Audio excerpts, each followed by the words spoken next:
Siyanamkela Avalanche of Grace, igama lam ndithenjiwe. Molweni, namhlanje safunda u-Exodus weshumi elinesithathu.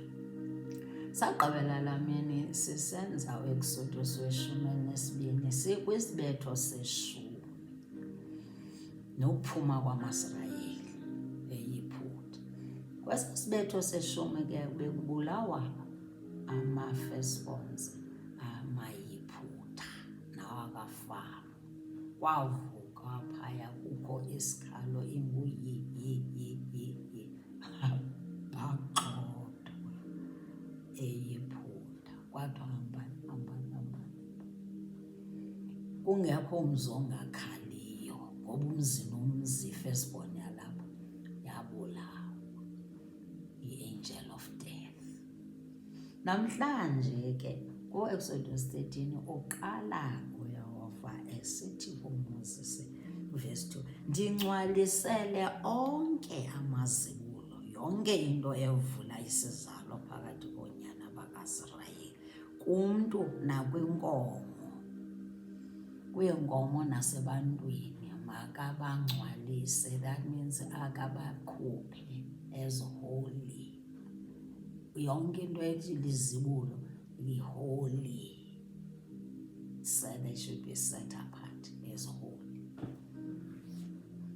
Njalo uMaxhoba yakhawuleza. Ivesi yesithathu, wathi uMoses ebantwini, nikhumbuleni le imini niphume ngayo eYiputa, endlini yokukhoboka, kuba uYehova uyikhuphe kule ndawo ngesithe nkqi isandla. Wathi ze nikhumbule le mini, ningalibali le mini niphume ngayo uYehova anikhuphe bukhobukeni. Andile nathi siyalibala ngenye ixesha uthi uYehova uvela phi nathi. Le ivesi iyasikhumbuza nathi ukuthi singalibali uYehova pha sithathe khona.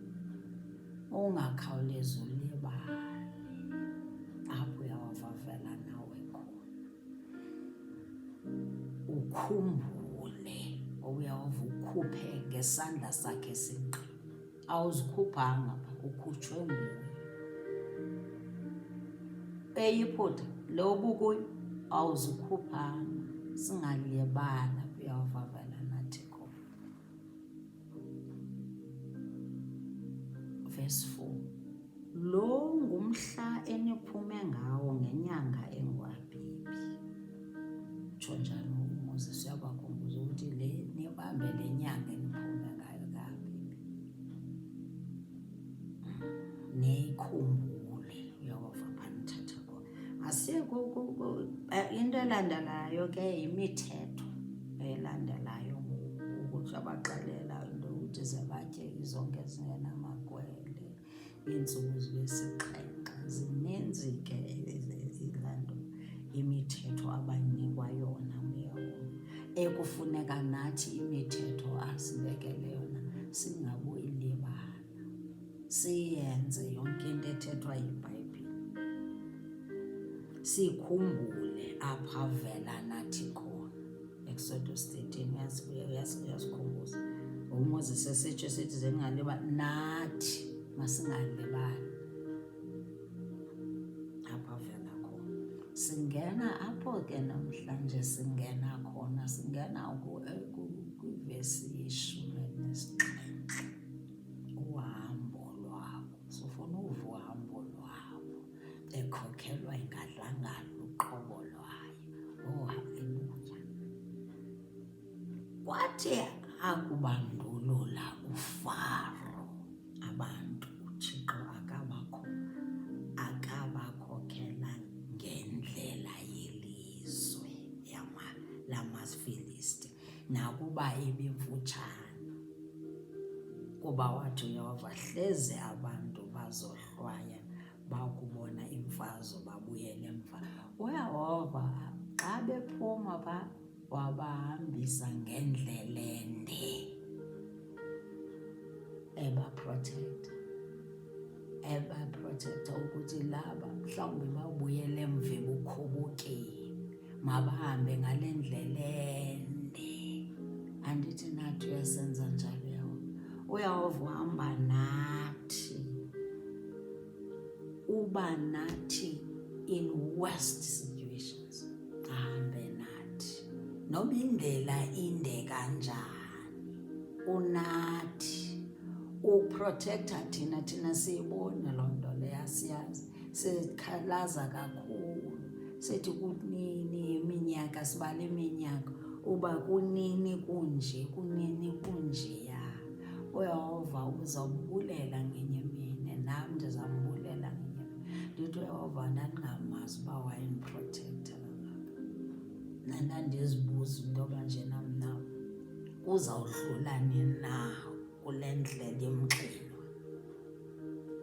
Kanti uYehova uyayazi into ayenzayo ngathi, noba indlela inde kanjani kudala ulindile, namhlanje ikhulu, namhlanje yomelela ukuba nje uhamba nawe apho ukhona, usihambisa indlela ende ejikelezayo, uyasiprotecta kuloo chaos, kuloo confusion, uhamba nawe kuloo ndlela ende ne-chaos whereby now uba confused ungazazi into ukuthi bekwenzeke ntoni. Ukhumbule uba u-is Alpha is Omega, ubona isiqalo nesiphelo sempilo zethu, nguye owaziyo into ukuthi impilo yakhe izawuphela phi njani na. Iyo loo nto ufuneka ulindele, njobe ehamba nathi nje ekhokhela amaSirayeli engumqulu womlilo, ebusuku, emini, eyinkungu, nathi uhamba nathi masijonge yena. Exodus 13 uzosomeleza kakhulu ukuthi masihlale sazi ukuthi he is with us, akasoze asilahle, soze asishiye noba indlela ingande kanjani. Ufuna sikhule, uyasikhulisa, uyasiprotecta, uyasifundisa kule ndlela ende sihambisayo. Verse 18, uThixo wabazungelisa abantu ngendlela yentlango yolwandle olubomvu, hamba nalo ngalaa ndlela yolwandle olubomvu. Wayeyazi into ayezawuyenza.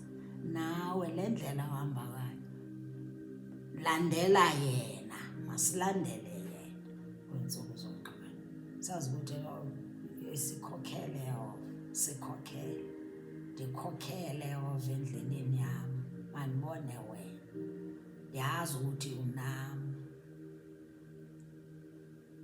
Banyuka bexhobile oonyana bakaSirayeli bevela ezweni laseYiphu. Verse 19, uMoses wabathabatha wahamba nawo amathambo kaYosefu, wahamba namathambo kaYosefu.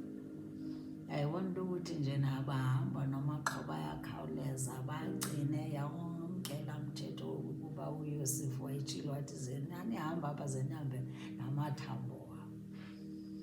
Hayi, blessed indlela yabo yokuhamba noYehova, uyabakhokhela bahamba namathambo kaYosefu. Oh, haleluya. Kuba wayebafundisile nokubafundisa unyana bakaSirayeli esithi uThixo uya kunivelela, wayebaxelela ngoba kaloku wayemthembile, wayehamba noThixo. uYosefu wayehamba naye, wayekhokhela yena, wayelandela yena, wayekhokhelwa nguye, wayemamele yena, wayengenayo enye indlela. Esithi hayi nithike nibambise ngapha, masingabambisi nathi ngoku kwiintsuku zokugqibela, masingabambisi, masilandeleni uYehova, masikhokhelwe nguye, ahambe phambi kwethu, Thixo wamaSirayeli, Thixo we-Exodus. Kodwa uyabaxelela ukuthi wayebathembisile loo nto, uYehova uzanivelela nina, uYehova, take it easy, uYehova uzoba nani, uzanikhupha la. Verse 20, banduluka eSukoti, balalisa e-Etamu enyeleni yentlango. Verse 21, uYehova wahamba phambi kwabo ngomqulu welefu emini, ebakhokhela ngendlela yomqulu womlilo ebusuku. Into kufuneka ke nathi apha emasiyifunde ukuthi uyava unathi ezosiqinisa ukholo lwethu le eyoba uyava unathi noba ukwephi na indlu unawe kuloo ndlu ibe utshilo kwi-2 Corinthians 6:16 what I will live with them kuloo ndlu kwelo khaya noba ukwephi hotel he is with you unesithembiso nguThixo wezithembiso lo wethu uthi I will live with them and walk among them I will be their God and they will be my people kule indleni kuyo he is with me nabantwana bam nawe apho ukhoyo unawe I will be dwelling with my people ndizawuhamba nabo ndohlala phakathi ku-Exodus 29:45 uthi ndohlala phakathi koonyana bakaIsrayeli ndibe nguThixo wabo babe ngabantwana bam wenza ukuzogqibela asiphakamise ukuthi Yehova siyakwazi unathi utshilo wathi sozusilahla uzohlala nathi unjalo senjalo usikhokhela usilungisa usisikelela usifundisa verse 21 wahamba phambi kwabo ngomqulu welifu emini ebakhokhela ngendlela yomqulu womlilo ebusuku I love it ebakhanyisela ukuze bahambe imini nobusuku verse 22 endimthanda kakhulu ithi awusukanga umqulu welifu emini nomqulu womlilo ebusuku phambi kwabo ithi zange usuka wahlala nabo nathi xa singabantwana bakhe laa mqulu uhleli nathi umoya ongcwele uhleli nathi his presence is with us his presence is with us even now as I am here his presence is here basiphakamiseni seyekuphakamisa into ezinegative ukuthi njena sidiniwe zinto ezinegative sibe sikhomba sibone into ezinegative ake siboneni his presence si-acknowledge the presence of God ukuthi unathi awusukanga umqulu kumaSrayeli zange usuke wahamba nabo wahlala nabo abo bamisa khona nawo umqulu wawumisa nathi apho sihleli khona unathi umqulu masiphuma sivahasha nobuyaphi na uhamba nawo umqulu kaYehova presence of God siphakamiseni yona kwezente singasuki kuye kholo lwethu malungasuki kuye in the name of Jesus Christ God loves you he loves you too much ukuprotecta too